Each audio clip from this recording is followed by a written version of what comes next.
I bought a zoo. Not a house or a car, but a zoo. I thought that if Matt Damon could do it, I could do it too, right? Well, about a week into it, I have fallen into 7 shit piles. Monkeys have tried to grab my ass, and my donkey has tried to maul me. Kevin, he's a real jackass. But, it's not so bad after all. The tigers have only tried to maul me once while trying to feed them. And I know I'm not Tiger King level cool with the big cats, but a girl can dream, right? Well, my favorite tiger is Carol Baskin. I thought to myself, what the fuck did I just do? I could have just bought a dog kennel. Or could I also write a speech to warn other fellow prisoners, the clear demographic to be buying zoos, from doing so as well?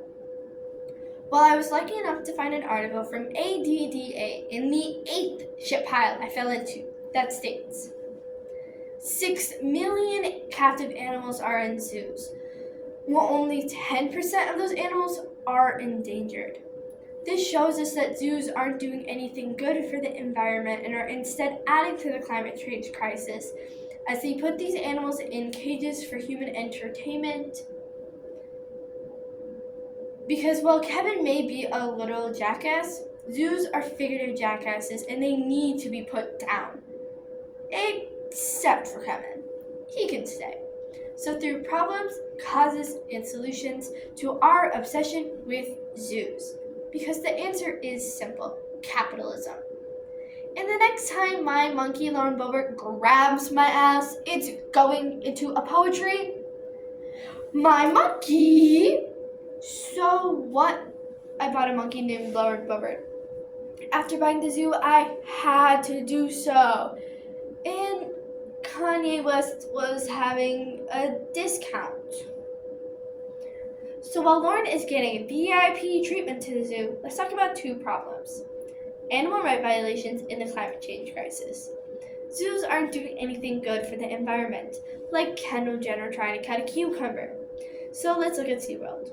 They have violated the Clean Water Act multiple times by paying thousands of dollars in fines for ammonia, ecstasy, and common waste runoff into Mission Bay.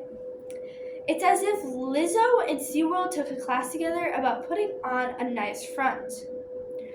Air travel is the leading cause for the climate change crisis, and it's the #1 way on how they transport their animals.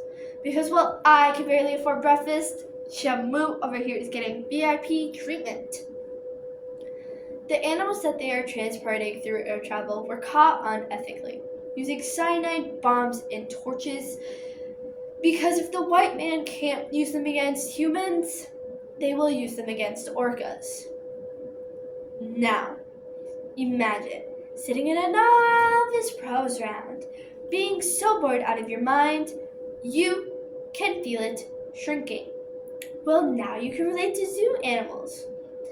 Due to the lack of stimulation that these animals are getting while being in their cage, this causes their brains to shrink. And the only brain you should be shrinking is Trump's in a jail cell.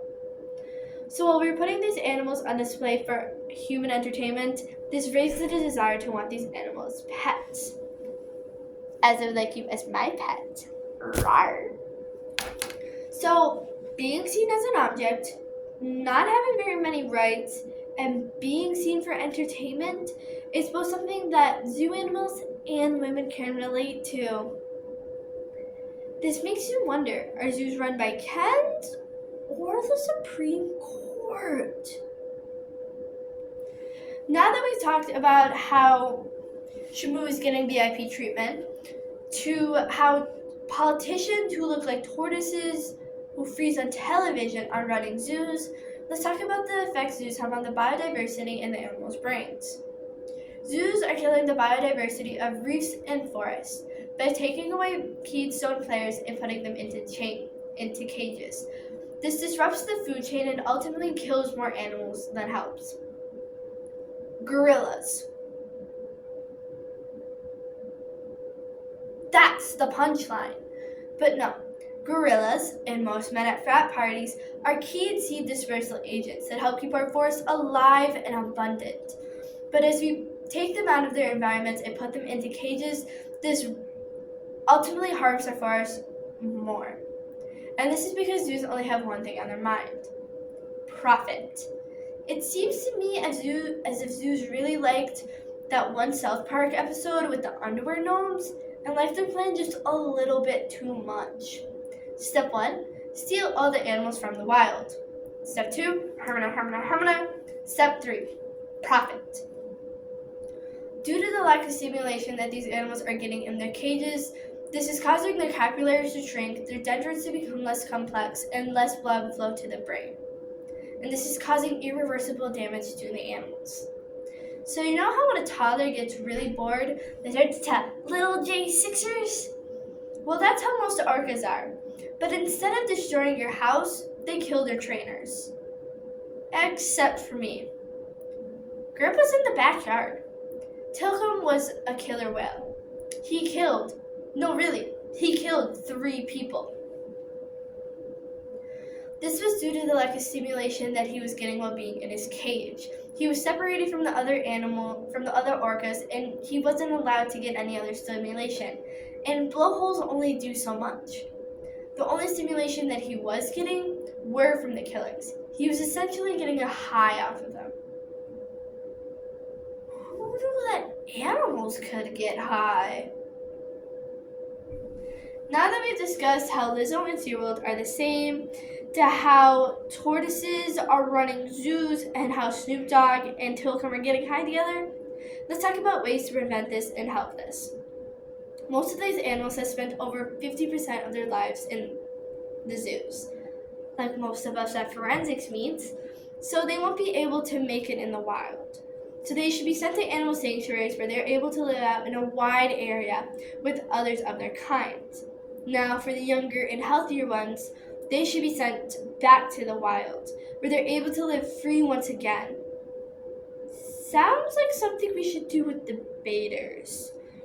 But in order for us to prevent these animals from ending up back into the zoos, we need to reform zoos into animal sanctuaries, like their original purpose. Animal sanctuaries are a great alternative to SeaWorld because you're still able to go learn about the animals while also having these animals be able to get back to a spot where they can live once again in the wild. If they are unable to do that, they will have someone who can help them live out the rest of their lives. Juniper Fox is a great example. She has helped save many animals and has helped them live out the rest of their lives in a luxurious way. Now we have 2 animal sanctuaries by us. We have one up in the Minnesota area and one down here. The one in Minnesota is the St. Croix Valley Carpenter Center that focuses more so on large predatory birds. You're able to go watch them be set free and pick apples after. For the ones that weren't ready to be set free, you're able to still learn about them and you're able to go see them. And this is a great alternative to SeaWorld. Now, the one that's down by the Madison area, this one is the Valley of the Kings Exotic Animals, which was for the zoo animals that have abandoned, abused, or just overall hurt, and helps them live out their life in luxury, and you're able to go see them. So I've decided I'm going to close the zoo, send all the animals to animal sanctuaries where they can live out their ass-shitting, grabbing lives in luxury and peace. I'm going to use that money to buy a house this time and some weed for Kevin so he could finally chill and stop trying to maul me. Zoos aren't doing anything good for the environment and are instead adding to the climate change crisis by causing permanent damage to these animals' brains and putting them in cages for human entertainment. Animal sanctuaries allow us to do the same exact thing while also allowing these animals to be set free once they are healed enough. I have a QR code for each of the animal sanctuaries I've described today, so you're able to go support them and learn more about them.